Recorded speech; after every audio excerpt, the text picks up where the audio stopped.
The test is in 4 parts: Part 1, Part 2, Part 3, and Part 4. Now look at Part 1. Part 1. You'll hear a dialogue between a foreign student and a student union officer. As you listen, answer the following questions. First, you have some time to look at questions 1 to 3.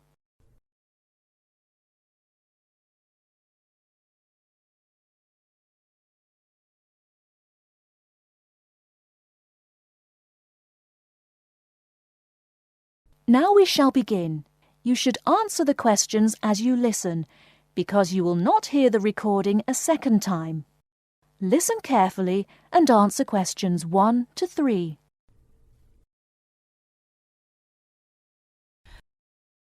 Good morning. Can I help you? Yes, I'd like to know something about the British medical scheme. Yes. What's your question? Can I use British doctors if I fall ill? That will depend on how long your course of study is. If it is 6 months or more, then you are entitled to treatment from the British medical scheme, called the National Health Service, NHS, as if you were a British citizen. With the NHS, consultations with doctors are free, but you will be asked to pay something towards the cost of medicines. In 1987, this is £2.40 for each item of medicine. You are also entitled to free treatment in British hospitals. Always make sure the doctor knows you want treatment from the NHS, as doctors also take private patients, who pay the full cost of all their treatment. How do I make sure I can be treated by the NHS? If you are eligible for treatment, that is, you are registered on a course of 6 months or longer, then the first thing you should do is to register with a doctor. You should register with any doctor close to where you live. Local post offices have lists. Before you hear the rest of the conversation, you have some time to look at questions 4 to 10.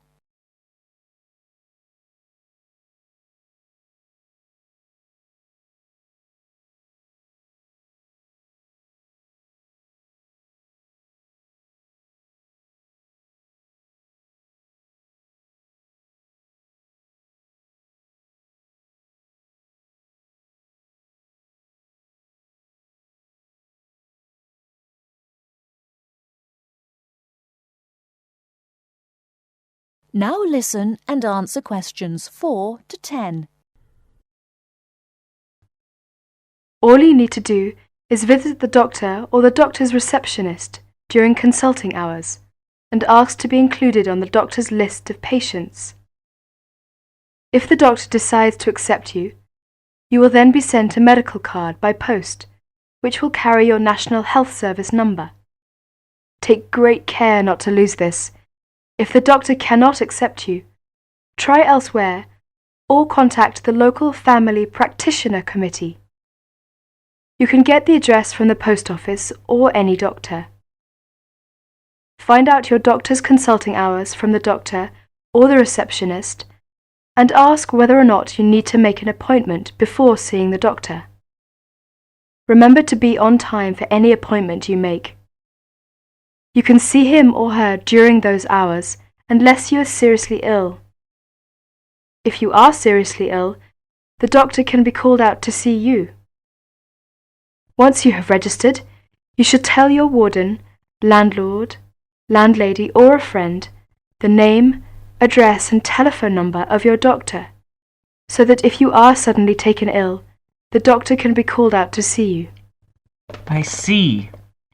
Could you tell me something about British hospitals? Yes, hospitals provide specialist treatments, or treatment for which any kind of extended stay is required. Your doctor will recommend you to go if it is necessary. Casualty or emergency treatment following accidents is free for everyone. As not all hospitals provide such services, you should find out which local hospitals do, in case you ever need treatment. How about dental care in Britain? You can find lists of dentists who give National Health Service treatment at local main post offices. You do not register with a dentist, but you should ask whether they are willing to give you NHS treatment, as dentists are free to accept or refuse patients, and to provide private treatment only. If you are accepted, you should give the dentist the NHS number which is on your medical card. There is a charge for all dental treatment. For basic treatment, this could be up to £17.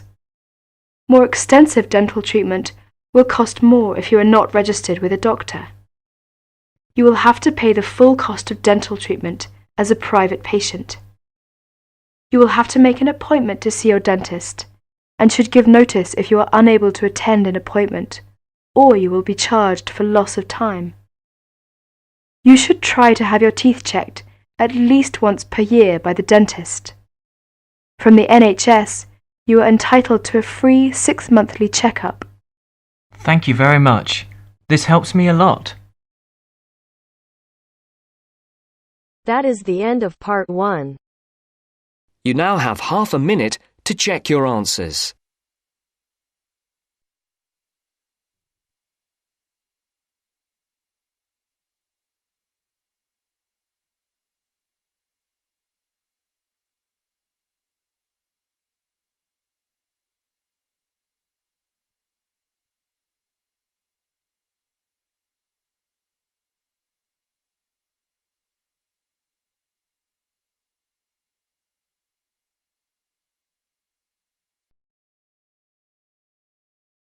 Now turns to part 2. Part 2. You are going to listen to two students talking about a presentation on time management. First, you have some time to look at questions 11 to 15.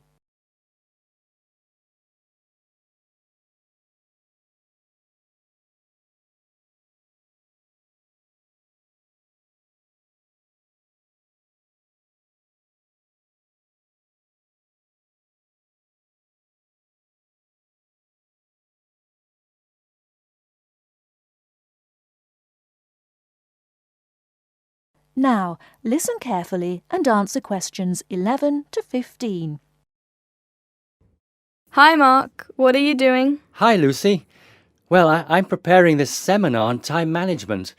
I'm supposed to do a presentation on the topic next week. Ironic, isn't it? I'm probably the worst student when it comes to time management. I don't think you're that bad compared to some other people I know. Do you need some help with it? Yeah, I just don't know where to start, to be honest. When are you doing the presentation? I'm supposed to hand in the draft on Wednesday at 11 a.m. The presentation is scheduled for 10 a.m. this Friday. That's not too bad. This gives you the whole weekend to prepare. Let's brainstorm some ideas, shall we? Do you want to get a pen and paper to jot down some thoughts? I think you should start with a broad general statement. For example, I read somewhere that organizing time is a skill like learning to drive or tying your shoelaces. Then you could move on to discussing the common problems people have with managing time. That's not a bad idea. One of the common problems is putting things off. Yeah, you could also mention some common signs of this symptom, such as last-minute holiday shopping, putting off visits to the doctors or the dentists. Another problem is relying too much on your memory and not writing things down. Do you mean not keeping a diary or a planner to plan the tasks? That's right. For example, writing down what I need to do in a diary or planner helps me remember what I need to do and makes me more focused on the tasks for the day. Good idea.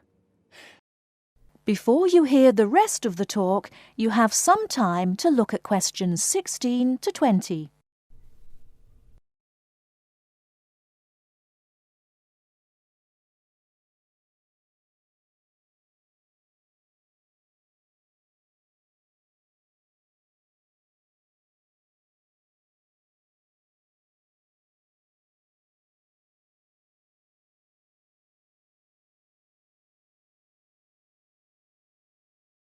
Now listen and answer questions 16 to 20.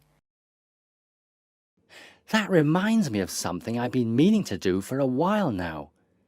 Anyway, I should also include some advice on how to deal with the problem, shouldn't I? Sure, you can talk about some ways of stopping procrastination. I guess making a to-do list can help one focus on what needs to be done. Definitely. Another way to deal with the problem is to prioritize and do the hardest job first, the one which requires the most effort and concentration. Also, my tutor recommended that I should break big projects into small parts with a specific goal. Having an action plan has worked for me. I usually make a list of small tasks I need to do to achieve a goal. Sometimes I just don't feel like getting down to work because a task seems too overwhelming for me to even think about. This technique helps me reduce psychological pressure if I think of a project as a set of easily achievable tasks. Don't you think? I know what you mean. I often feel like that myself with the statistics project I've been doing this term. I'm well behind and the deadline is next week. I think setting deadlines and sticking to them can help one to achieve goals. You can discuss this aspect in your presentation too. A good point. Setting deadlines can also help one become more realistic about the time it takes to do tasks. Another point you could include is how to deal with interruptions. Okay, I guess blocking in time to handle unpredictable interruptions can help one stay focused. Not just that, some interruptions, such as phone calls, can be easily avoided by using answering machines, for example. Saying no, which is one of the most useful words in English, is also very effective. It can be tough sometimes, but you've got to learn to say it nicely but firmly. I think you've got enough ideas here to start with. Definitely. Thanks a lot for your help. I just need to type the ideas up and I think I'm all set. Do you think you can lend me your laptop for a couple of hours? I'm afraid I can't. I've got to finish my own project. Never mind. I'll use one at the library. You certainly know how to say no. Learned it the hard way. Got to go now. Good luck with the presentation. Cheers. See you later.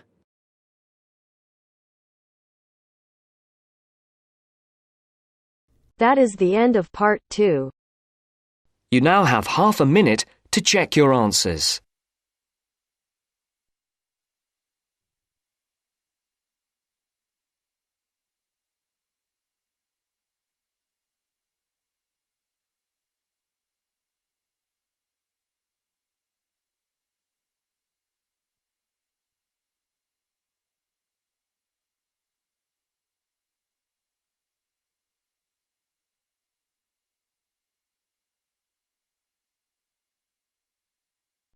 Now turns to part 3. Part 3. You are going to hear a conversation between a student and a driving instructor. First, you have some time to look at questions 21 to 24.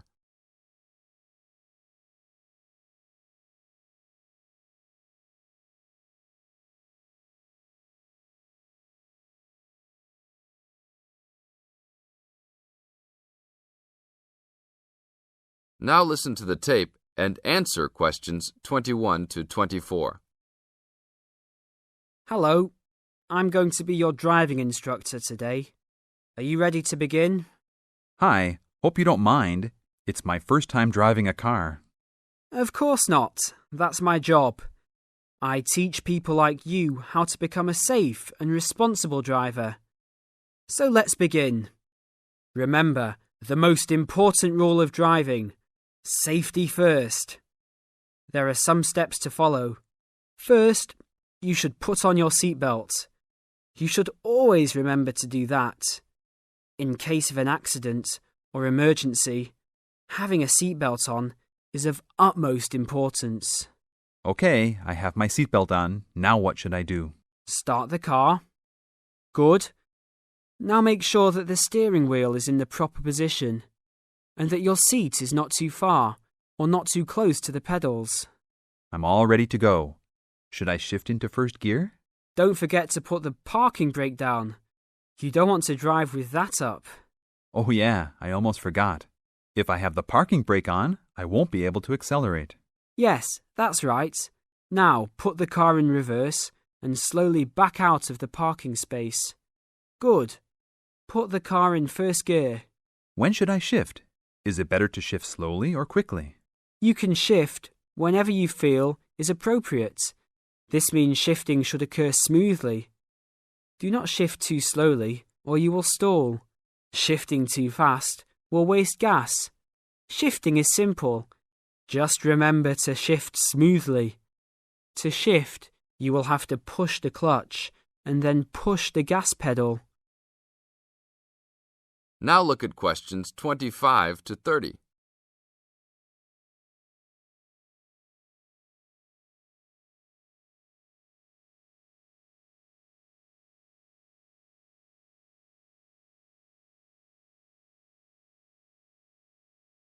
Now listen to the tape and answer questions 25 to 30. Remember, smoothly is the key to good shifting. Like this? Yes, that's good. Now keep it slow. Don't drive very fast just yet. Be sure to constantly check your mirrors for oncoming traffic. Always be aware of everything that is around you, including 3 important things. Remember these 3: people crossing the streets, other cars, and bicycles riding next to you. What should I do if I see a yellow light? Well, it's always better to brake instead of trying to run it. But if you're travelling at a speed where it's impossible to stop in time, then you should try to make it across the intersection. But remember, you should always try to stop. It's the safest way to avoid an accident. Even if I have to brake very suddenly? Yes, even if you have to brake suddenly. What about if a driver behind me is going a lot faster than I am? You should always be ready to move to a slower lane if a driver behind you is forcing you to go faster than you are comfortable with. Never try to speed up to accommodate a faster driver. You could risk an accident or a speeding ticket. It's better to let him go. That sounds like good advice. Be careful. There is a sharp turn up ahead. Remember to brake before turns. Otherwise, you might flip over if your speed is too high going into a turn. Got it. I know that I should always try to observe all traffic safety. That's right. If safety is not your first priority, it will make driving very dangerous for you and other drivers on the road. Okay, park the car here. You did a great job today for your first day. I'll see you in 3 days. Thanks so much. I will see you then. That is the end of part 3. You now have half a minute to check your answers.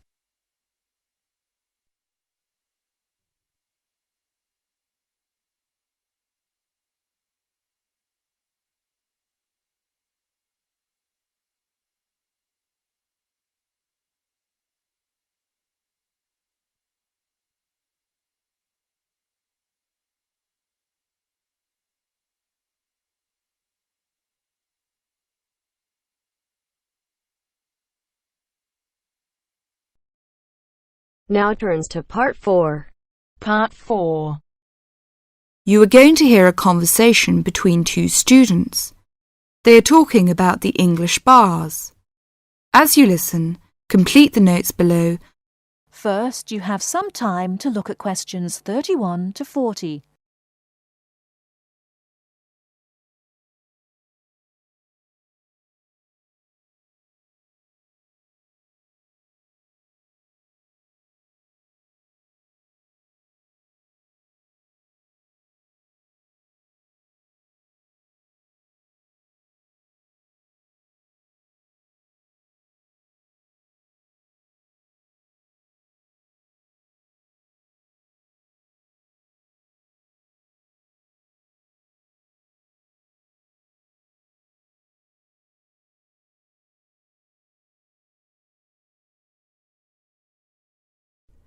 Now listen carefully and answer questions 31 to 40.